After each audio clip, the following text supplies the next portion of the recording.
गोंदिया जिल्ह्यातील आमगाव पोलिसांनी अवैध उत्खनन आणि वाहतुकीविरोधात मोठी कारवाई केली आहे। सीतेपार गावाच्या हद्दीत विनापरवाना मुरुम उत्खनन करणाऱ्या 5 ट्रॅक्टर आणि एका जेसीबीवर छापा टाकून सुमारे 65 लाख रुपयांचा मुद्देमाल जप्त करण्यात आलाय। या कारवाईमुळे अवैध व्यवसाय करणाऱ्यांचे धाबे दणाणले आहेत।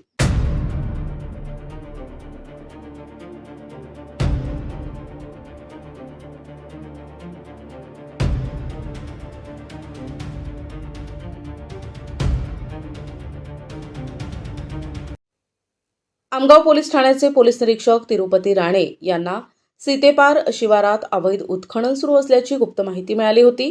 या माहितीच्या आधारे पोलिसांनी पथकासह घटनास्थळी छापा टाकला। यावेळी कोणतीही कायदेशीर परवानगी नसताना मुरुम उत्खनन आणि त्याची वाहतूक केली जात असल्याचं समोर आले।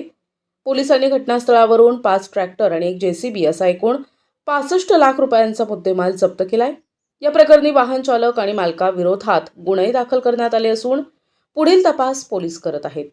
अवैध उत्खनन करून पर्यावरणाची हानी करणाऱ्यांची गय केली जाणार नाही असा इशारा पोलीस निरीक्षक तिरुपती राणे यांनी दिलाय।